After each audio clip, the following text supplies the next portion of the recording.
You got to be careful about this freaking narrative that's out there that it's eating all the jobs. It's a lot more complicated than that. And I think the problem is nobody wants to admit it. These companies are taking away jobs that maybe they shouldn't have created in the first place. When you think about implementing AI, you don't implement AI to replace people.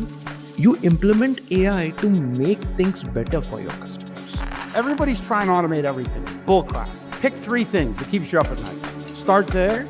You should see an ROI in 30 to 45 days if you do it properly.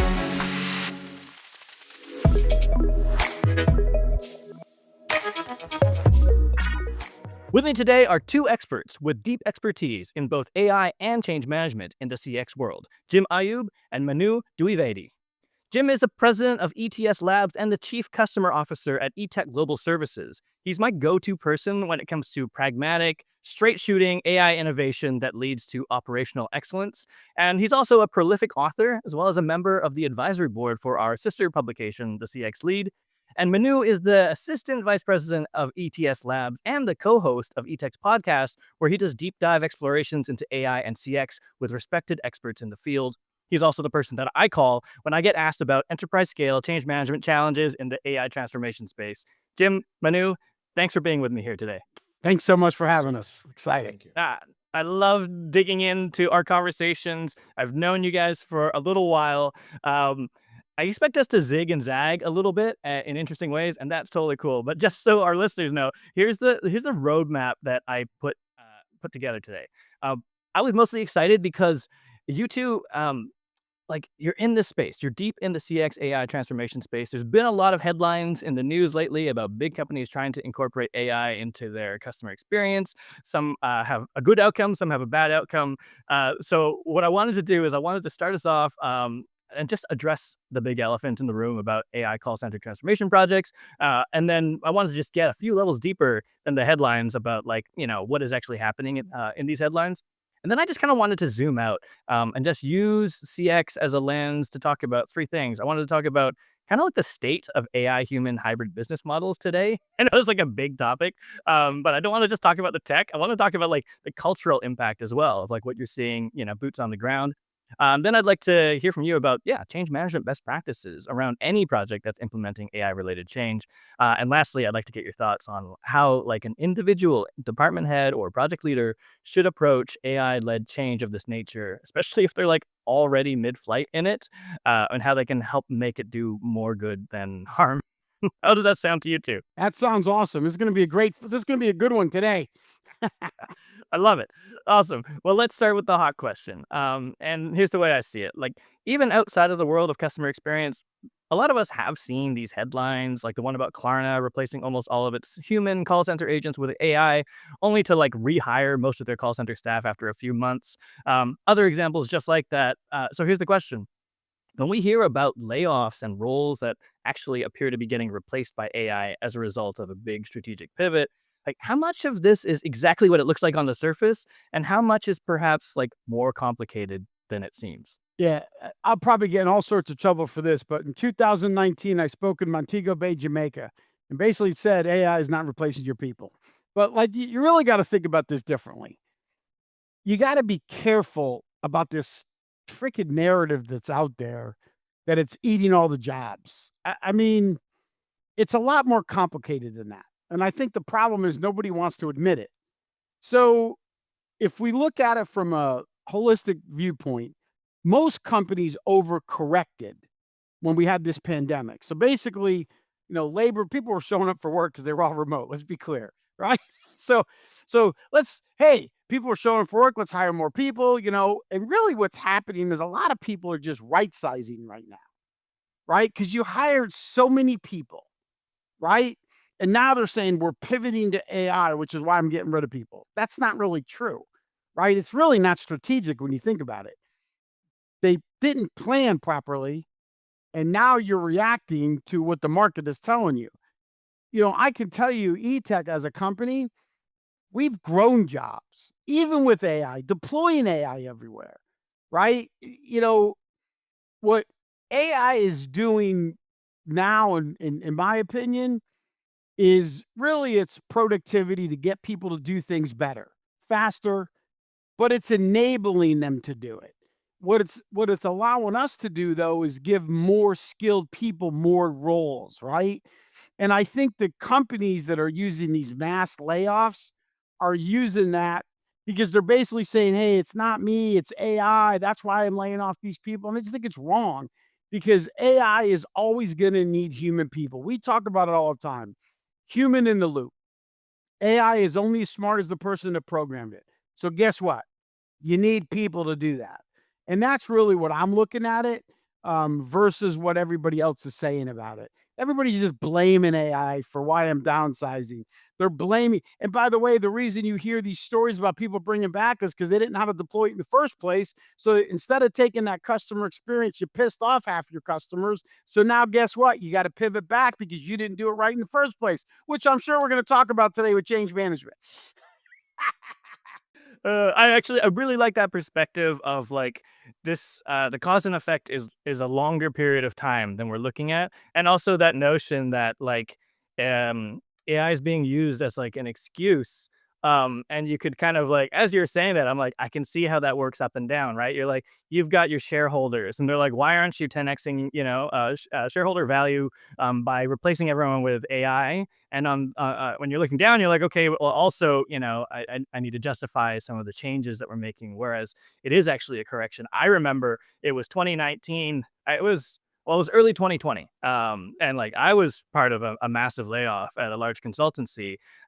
And part of it was, oh, like, yeah, lockdown and like the pandemic and everything. But then, when I got down to it, they're like, actually, we were planning this for months. It was just the trigger that made us it was the circumstances that made us pull the trigger a bit sooner than we meant to, than we'd had planned to, but it was always the plan.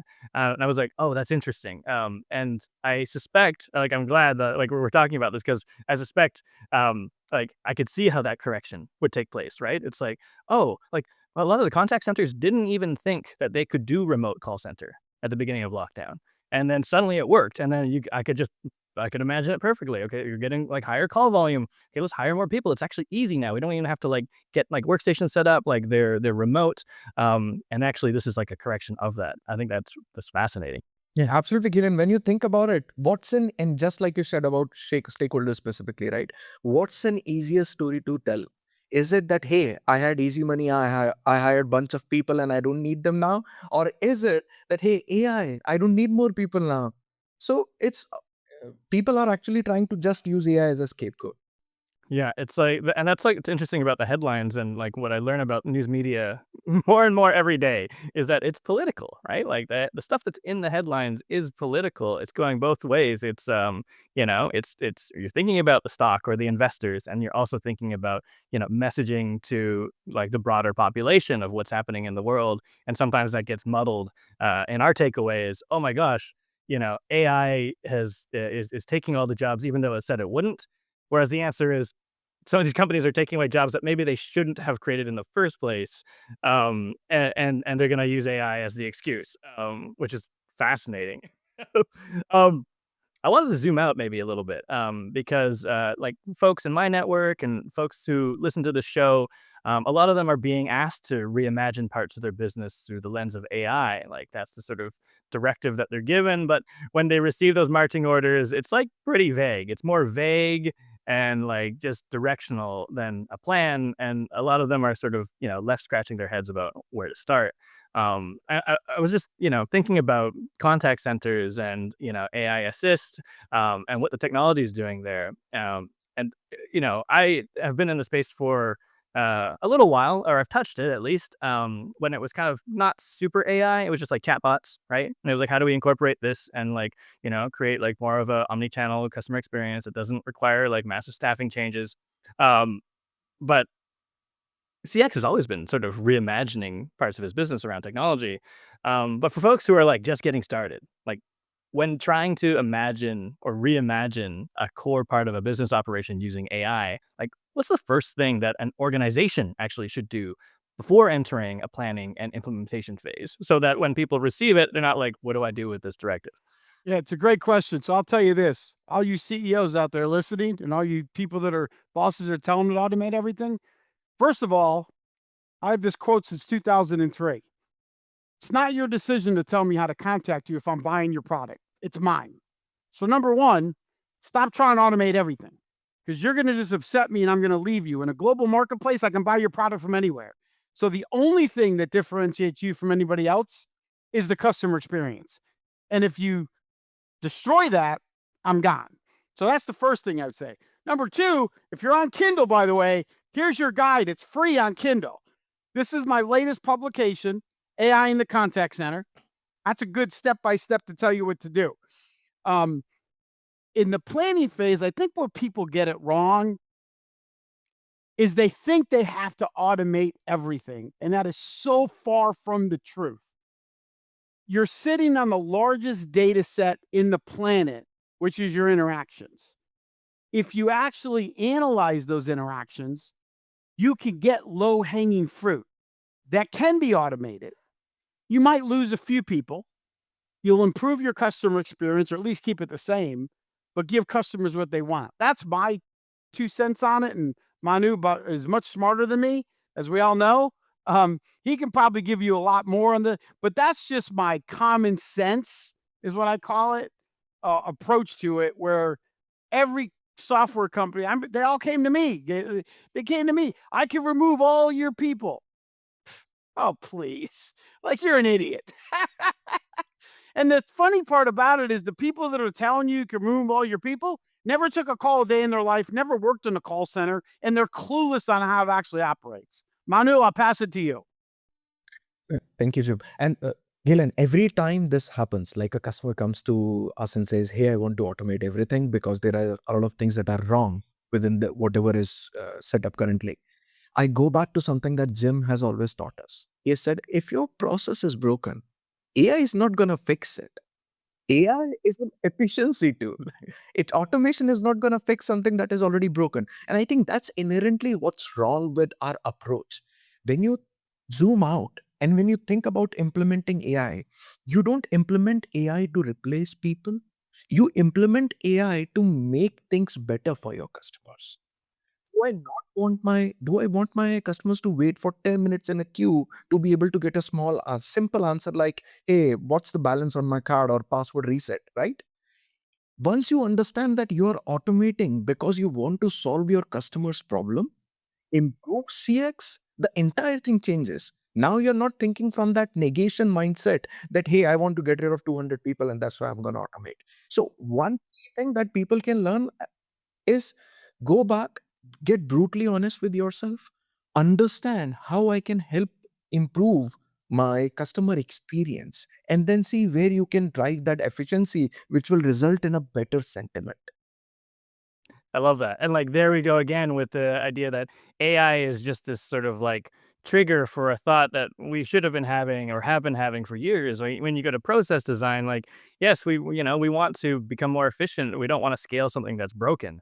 And to that same point, it's like, well, I hear you, Jim, about like the outreach. Like, I get it too, right? It's like, and you can tell that it's like just the generic ones. It's like, as a CCO at, Etech, I'm assuming that you'd like to increase profit margins by, 100% month over month, then I can help. And you're like, no, actually, that's not my goal. That's not my goal, because my goal is to improve customer experience everywhere by like delighting the end user, not by dictating what the end user should experience. And it's funny because there's lag in every industry, right? CX and others where, and I come from a world of like, user-centric design, mostly digital, where that was sort of a big flip, like, when I started in like just before the 2010s, where it was like, wait a minute, let's not just shove an experience down our users' throats. Let's actually like think about what they want. And then I'm thinking about CX and like, the classic, contact center experience where you're on hold, the music is there, they're trying to route you so that you kind of get lost in the system so that maybe you'll drop off and then we won't have so much call volume. And it's like, oh great, like that wasn't the goal. The goal wasn't to have fewer calls like hitting agents. It was to be able to like actually delight the customer, retain them, do good for your brand and do good for your people. It's like the reasons to redesign. The reasons to redesign are important. I guess if I were to boil it down, then I'd be like, yes, like a great place to start is not what can AI replace in our chain. A great place to start is like what's broken that we need to fix, what's working that we need to leave alone, and like what is the actual end goal for the the people we're trying to serve, whether that's, internal staff or customers or, maybe shareholders. I don't know. But it's, we kind of have to kind of take it back to the studs and figure out what the goal is, not kind of just do automation and AI for automation and AI's sake. Absolutely. I wonder if I could circle back around to the first question because, I think a lot of people are being told like a very binary story about either AI is taking over your job or AI is your helpful intern. And I suspect that the reality is somewhere in between. I do think that in the CX space, a lot of folks are actually ahead of other industries. And you're really close to some of these transformations in that space. So I thought I'd ask you, what is the state of human AI hybrid operations in contact centers around the world right now? And what is working well? And where does it have some room to grow? And just to make it even more complicated, what are some of the implications you see for other industries? So I can tell you firsthand, there was a big, even at Etech, we have 4,000 people in 3 countries. And when we introduced it, everybody is going to replace me. You're trying to get rid of me. I'm not going to help. I don't want to support you because your end goal is to fire me, which is farthest from the truth. Here's what we found. Once you teach them that my goal is to make your job better, more strategic, then you'll see the benefit. So as a live example, when you get that 1 call or 2 calls a day, they're complex. Let's be honest, you learned it in training. So you've taken 50,000 calls, and this is one that you got training 2 years ago.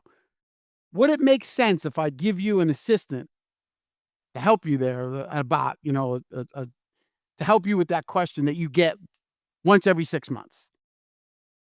And they listen to that because that's what I'm trying to do. Now, should I focus that on automation? No, because you only get 5 of those a year. But let's help the agent with that, right? And then when you show them that part of it, and then the low-hanging fruit, let's just call it password reset for an example. That should be automated. Let's be clear, right? Okay, so there are companies that still don't have it automated, which is fine, right? But when you think about that, when I take that volume away from you, agent, what it's going to do is it's going to let us go to our customer and say, hey, now that we saved you 30% of your call volume, what other things are you doing internally right now that can be outsourced? I can skill my agent up now to actually handle more complex interactions, fraud prevention, fraud detection, things I know you're doing internally that can be outsourced for less money. And that's really the messaging that we're doing that seems to be working. But everybody's afraid because of I guess they watch YouTube. Yeah, I'm replacing all your jobs. And you have to get over that to say what's in it for them. My goal is not to replace you. My goal is to augment you and then skill you up. So to give you a life example, Manu was an agent 10 years ago. He's an AVP today. Mm-hmm. Would You he have been yourself were an agent. I started my career in You agent. started on the floor. I had green screens, so nobody remembers what those are. But think about it. If Manu didn't learn more things, he'd never be sitting in an AVP role now. He challenged himself to learn new technologies, embrace them, and learn what he could do more complex stuff, which is why he's so successful at what he does. And that's really the messaging that has, because you're always going to have people. I have a customer that has 99% containment in their IVR. So think about it. 99% of the interactions are contained in the IVR, which means never hits a human being. I still have 135 agents answering those calls. That 1%. Because Those are an the IVR high can't value do it. interactions because the IVR Correct. can't do it. Correct. It's interesting what you're saying too, because random context for our listeners. One of my first jobs out of university was actually eBay, investigations contact center, where we were kind of looking at the fraud folks. We were the specialists. It was an email center. I wasn't on the phones, but what we did, what was true about the organizational sort of the org chart at the time was that the specialists were a small team. You know what I mean? It's like the generalists that are, doing the like, copy paste template, password resets or, low level customer support. That was a big team. And then our team was the smaller team. And I could see how that could be like, oh, great. Yeah, you're going to elevate me. But I see that the triangle, upwards, there's fewer roles. So that definitely still going to mean less jobs for me, Jim. So I could see it from that angle. But I also like the sort of the flip side, which is um, like maybe even to put it another way, it's like if you're being told, yeah, don't worry, you're gonna like add more value and be more strategic, but you're not being given any training to actually do any of those things, then that actually might be a signal that, yeah, maybe there's something more going on there. Maybe you shouldn't trust that message as much. But if you're an organization, if you're leading an organization that wants to level these people up, then I think it is a matter of like showing them that there is going to be enough opportunity up there. It's not going to sort of narrow, and that you are going to support them by providing training. They don't have to go and figure it out on YouTube, which is, frankly, what a lot of people are doing. They're like, you know, searching "be more strategic in my role" on YouTube and or TikTok and hoping for the best. Is not exactly, I think, what would be healthy for the workforce at large. Um, and I guess like the other side of it too, like you mentioned this, some of it's automation, right? Password reset. Those things are going to happen, and that just goes away, it gets delegated, and you start doing a different part of your job. But in there, you also mentioned like the sort of like assistant, right? Like the AI assist of something kind of popping up on your screen, going like, "Hey, like this question you don't get often. Like last time you got trained on it was like 2 years ago. Here's like the script and the policy, and like here's what you ought to do." Um, because it happens rarely, but it is high value. And I thought that was a really interesting sort of, if I was to kind of take that lens and look at it from the point of view of like, a lot of my listeners are, project managers or they're leading teams of project managers. A lot of them are in the digital space. They're trying to figure out this sort of like hybrid way of working internally and sort of externally in terms of like the projects are delivering that value. They might even be implementing a project where they're bringing AI into a workflow. But do you find that that also like gets some like pushback in like when you're training agents to be like, okay, you would normally, right? You like a veteran contact center agent who came from green screen. Um, you have this new thing that's going to pop up like Clippy, going to be like, hey, looks like you're writing a letter. And do you find a lot of people being like, I don't need that thing, turn it off? I don't see too many on the complex things because what happens when they're not prepared, they're going to look at something. Let's be clear. You're not a mastermind that you're going to remember everything. So you're going to your training manual, you're going to your handouts, you're going to your job aids. What if I just dropped the job aid right in your screen for you so you know exactly what you're doing? Wouldn't that help you? Wouldn't you be less stressed? Wouldn't you want to continue eating your cookie that you're not supposed to have at your desk right now, right while you're doing this? I mean, that's really what it is. And I think if you have fun with it and explain to them that, I think it works well. To answer your question, there's always 1% that doesn't matter what you do, they're just going to be miserable. And you can't fix those, right? Those are the people that are going to be replaced, by the way. Yeah. In fact, while Jim was saying this, I just recalled something that just happened on a call before this, Jim, where you and I, we were both there. I'll tell you a story, Gillen, but I'll tell you the result first. So there is this call happening. A lot of people are sitting there, and you will hear someone saying, they have amazing retention. I've not seen retention like this. Agents are not taking, easy calls. So agents are happier. So that's the reason I think they're able to retain. Tech is working out very well. Our customers are happy as well. They are not waiting in queues. And this is the end of the story. But the way it started was you have to ensure that the agent is educated enough about AI, that the first experience that they have with AI is honest and authentic. And the moment that happens, now they know that it's solving problems for me. I don't have to go and, as Jim was saying, I don't have to go and look at those 5 PDFs, right? The customer said, I'm looking at this information, and my screen tells me what to say. I don't have to answer those 50 calls every day that says the same thing. Hey, thank you so much for calling me. I reset your password.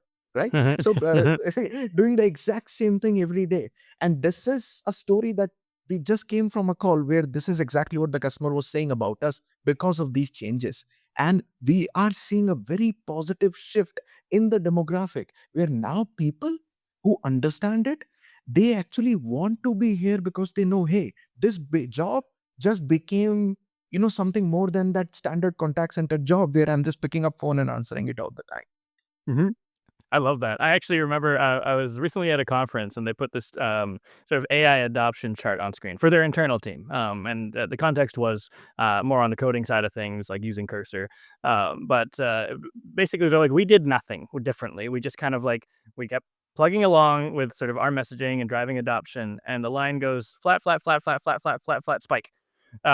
Because I think it's that. I think it was like, okay, well, I doubt, like, I have my doubts that this is like actually going to make my life better. Like, I'm being forced to tinker with it. I guess I'll use it. Fine, fine, fine. And you're like, whoa, wait a minute, what? And then you're like, actually, parts of my job did get better, and I'm going to tell my friends, or my friends are going to tell me, and they're like, like, actually, you should get into this because like now I don't have to do password resets like for 6 hours a day. I'm feeling more engaged, and suddenly that spike kind of like I don't know. It's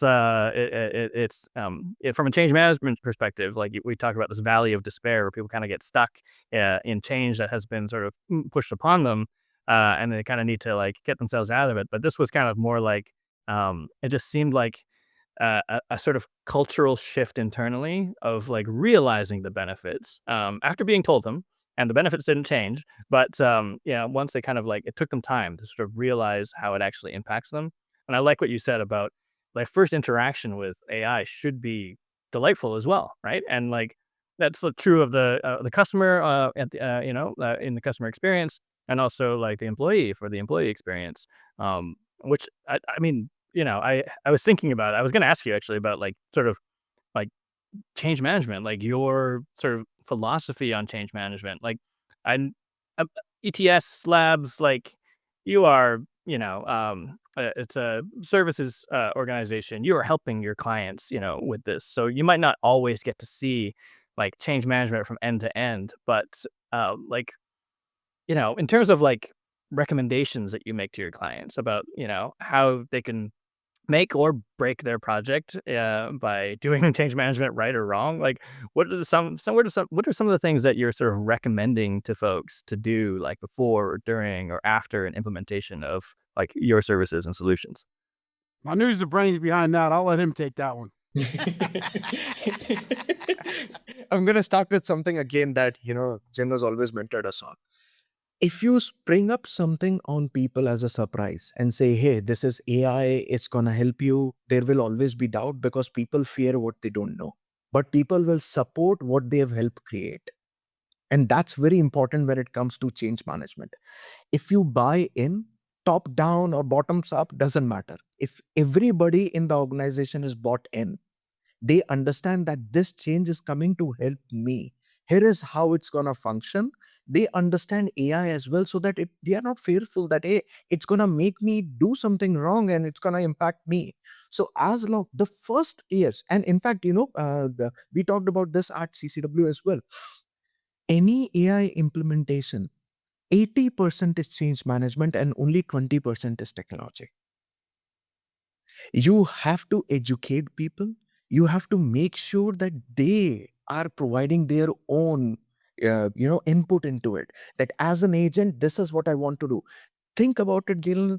There are agents out there in the world right now that are being penalized for making spelling mistake or grammatical mistake on a ticket note when you never have to summarize a call again. Think about it. It's still happening. So when you tell an agent, hey, you know what? This will help you make sure that you never have to write those notes down anymore. You don't have to worry about spelling. You don't have to worry about grammar.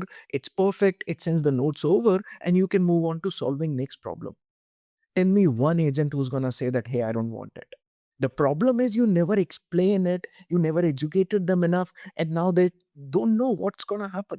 They just know that they're using AI and there are already these, news stories circling, right? I just wrote about it on LinkedIn a few days back. There is this news story saying MIT's report says 95% of the AI project fail. Not one person went into that Nanda project report and actually read it. The report says that 95% of projects that fail are because of change management or people and leadership problems. But The sexiest story was saying 95% of them fail, right? So that's what, so the narrative is being, driven either AI fearful, or companies saying that AI is doing great and it's actually turning into fear for frontline. So people are already afraid of it. So first point, coming back, educate. Make sure that you understand what you want to implement and why you want to implement it. Have a very clear and narrow view of your use case. I want to implement AI because I want to save those 60 seconds that an agent takes after every call just to write things down. Now you have a very clear use case. It's helping your customers as well, because that 60 second, where is it going?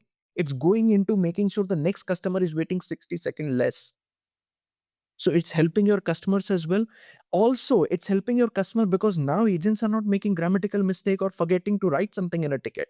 So when the next agent picks up a call anytime, they would know exactly what the issue was. And what is all of this doing? It's saving you 60 seconds every call. And not So getting penalized for having a typo. exactly, and not getting penalized. So as a company, you have just solved the problem for your people, for Okay. your customers, and made money off it. So when you manage change management this way, you educate people, you find right use cases, you go very narrow, implement it, iterate, fix what's the issue is, and then go, wide and try to boil the ocean. It always works out. That's what we are seeing everywhere. It's funny you mentioned about that headline from the MIT report because, and I don't have the stats from before, but I'm willing to bet that the same percentage is almost true of any project, AI or not, because of I change know, right? management. Yes. Yep. So we're talking about this sort of like, some folks listening might be like, yeah, change management. I get it. Like it's important. But what I like about what you said in that change management process with the AI inflection is show them early what it can do, tell them early what the goal of it is, and sort of like create that delightful experience around AI. It's not like it's not a slimy sales pitch. It's the reality is you do earnestly want to solve problems for your agents or whatever your staff in whatever industry you're in are doing. But also it's kind of showing them instead of just telling them because we can. And I think that's where a lot of the distrust is. There's a lot of folks, some folks in my network haven't even, they're like, I know I'm supposed to like crack the lid on AI, but like honestly, I haven't yet. Like I'm using like Gemini for meal planning, and that's as far as I've gotten because like I'm scared, I don't know what it can do, and it's like, well, let me like just show you because Let me take I a know note. You mean Gemini does meal planning? That might be something. I've never used AI for meal planning, but I might have to start. I actually use a different LLM for different things. My Gemini is mostly inventing songs about Pokemon or Minecraft that we can then sort of record with my kid. Oh, cool. Yes. And then ChatGPT is all my work stuff in Claude. That's my sort of division of labor across my LLM staff. But I think it's really interesting that like some people are talking about AI transformation as this big new thing. It's different and like it's we all have to figure it out, and of course we're gonna fail. But actually that's like not necessarily true. What is true is that it's probably should go through almost the same process of any sort of large It scale is. transformation. Yep. And it's just we haven't been doing it right before either. So So it's funny you say that. When IVR came out, what'd they say? Going to replace all the agents. Yeah, bullcrap. Then chat. Oh, they're going to be able to do 2, 3 chats at a time. You won't need near as many people. Bullcrap. Now they're saying the same thing here. Just different. It's just a different story, and it's not true what they're doing with this fear mongering with AI. Now I don't know if you saw the latest video of the robot that was beating up the people that were working on it. Now that was funny. I'm going to use that one in Vegas next year. That one was a funny one. The robot went crazy and started beating up the guys that were working on it. is But that the that's corridor crew one? I forget which one it was, but it was. I watched this like 15 times because it was a riot, and I'm saying to myself, whoever programmed that one didn't program it right. When that goes back to what? Human intelligence. Mhm. Well, and actually, you know what? I wanted to circle back on something because I think it's important and realistic. You said sometimes you might need to lose people. It's not like this utopia where like, don't worry, there's going to be more and more and more jobs. Like Etech has been successful at doing that, at creating more jobs. But it's not necessarily true that everyone is going to be able to like retain their job. You also mentioned that some of the folks who are like, not high performers are probably going to lose their job. But again, this is not the causality goes further back. It's not just because of AI. It's because you're a low performer, not taking your job Correct. seriously and not learning, not growing. So it's not really AI's fault. It's just the kind of trigger. And then the other thing you said was, we need people to build these things too. We need them to like, to program them. And I'm watching these sort of waves of people that I never thought would code in their lives, making lovable apps and doing the vibe coding thing. And they're in N8N. Internally, we just did a big sort of like hackathon quest week where we all sort of took on an AI experiment and did a bit of a show and tell. I think folks listening might be like, yeah. So what, like a call center agent is going to become like an AI developer? Is that like a logical step? Is that a bit of a reach, or like, is that kind of what we're saying in terms of the workforce, or not Yes. necessarily? So great question. I say if you have the drive, like I say this, you have the will, you can teach you the skill. Okay, but you have to have the will first. Manu, no disrespect to him, was an agent. He's a Yes. coder today, but it's because he had the will to learn those other skills. It's like my daughter. My daughter is she graduated from college and now she wants to be a lawyer, right? And I told her, I said, ChatGPT is not going to help you get those LSATs. So, in theory, you might be able to do it. But when you go for the actual test, understand you're going to have to know what you learned.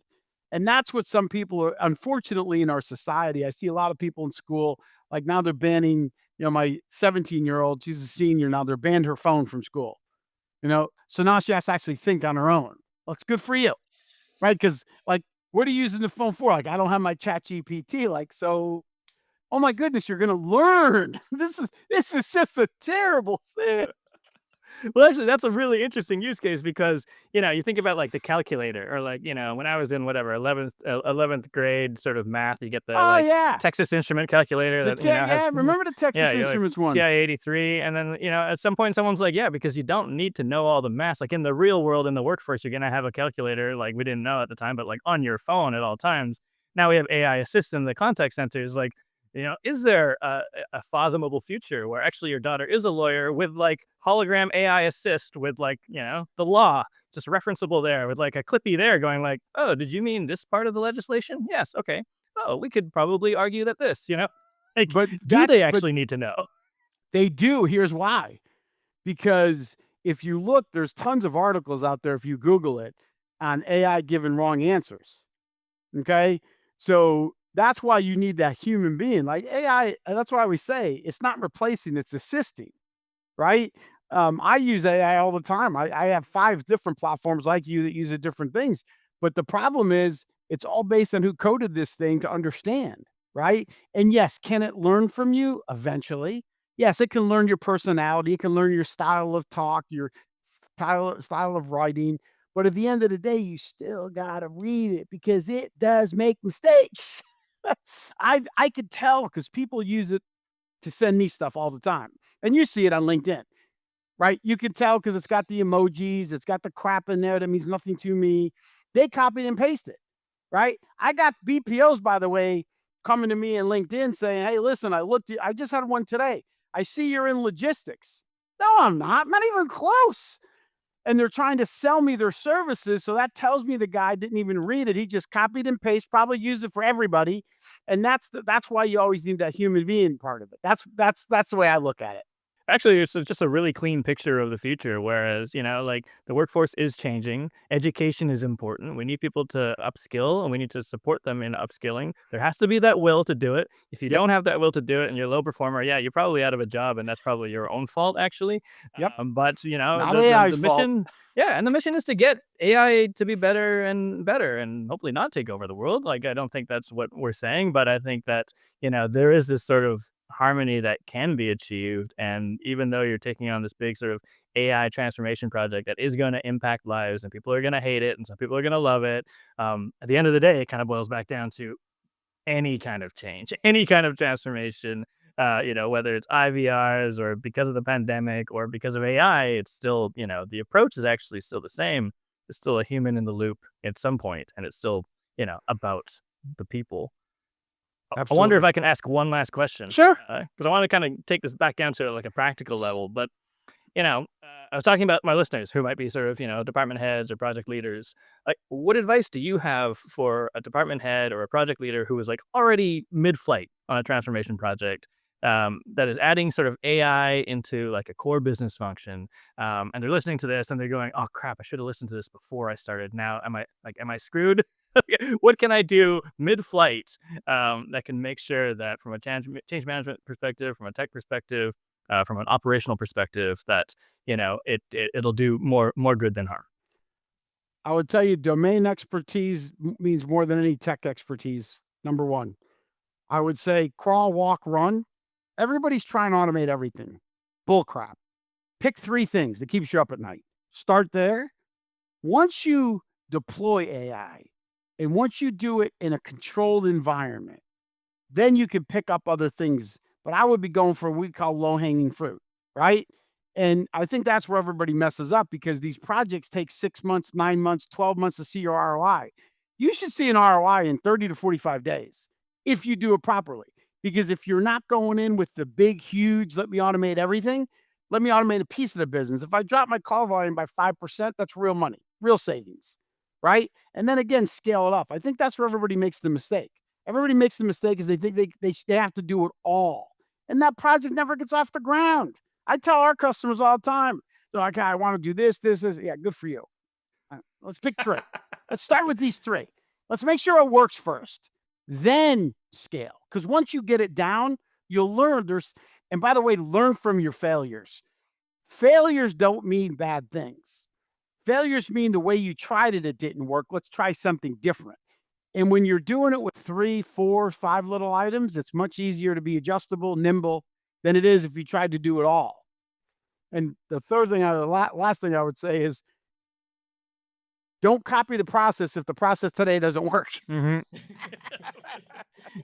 Just scale failure and then automate it. Yes. Manu, what do you got, Dad?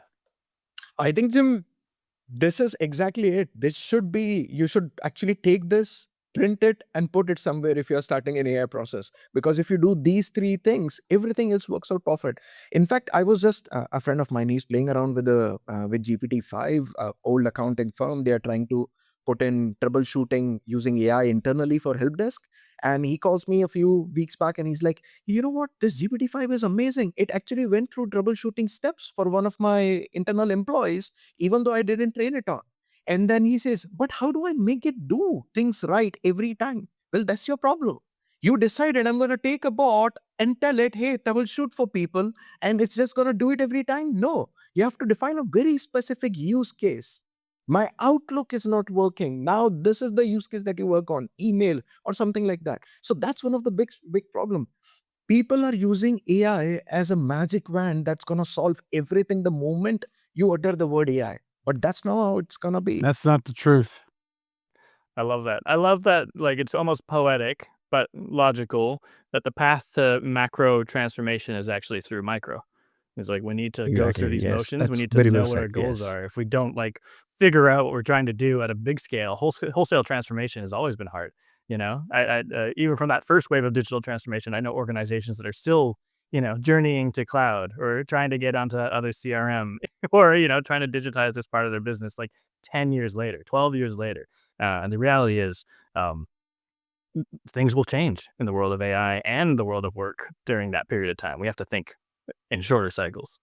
Agree. Yes. Awesome. Manu, Jim, thank you so much for spending the time with me today. This has been a lot of fun. Just before I let you go, where can folks learn more about you?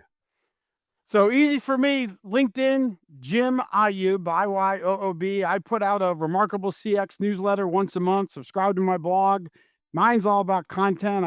I say things people think about, but don't say it. So, and I tell people what they need to hear, not what they want to hear. So it's all educational stuff. Have some fun with that by all means. That's probably the easiest way to find us. Try not to sell me on LinkedIn, and if you do, I'm going to critique you like I did this morning. Yeah, For the do guy your that- research. Do your research first before you reach out to me on LinkedIn. You can connect with me all day long, but if you're trying to sell me on LinkedIn, you better do your research first, or you're going to get the message back from me that's critiquing how you did it. Amazing. Manu? Oh, you can find me on LinkedIn as well. I think that will be the easiest way. So Manu AI. You can go on LinkedIn, linkedin.com/in/Manu Of course he has AI. that, Galen. Of course he it's has a really that. good. It's a really good LinkedIn URL. Yeah. Only he would have that. Amazing. I will include all those links in the show notes. And again, thank you for coming on the show, sharing your knowledge and insights. This has been great. Thank you so much. Thank you. Thank you for having us. And that's it for today's episode of the Digital Project Manager Podcast. If you enjoyed this conversation, make sure to subscribe wherever you're listening. And if you want even more tactical insights, case studies, and playbooks, head on over to thedigitalprojectmanager.com. Until next time, thanks for listening.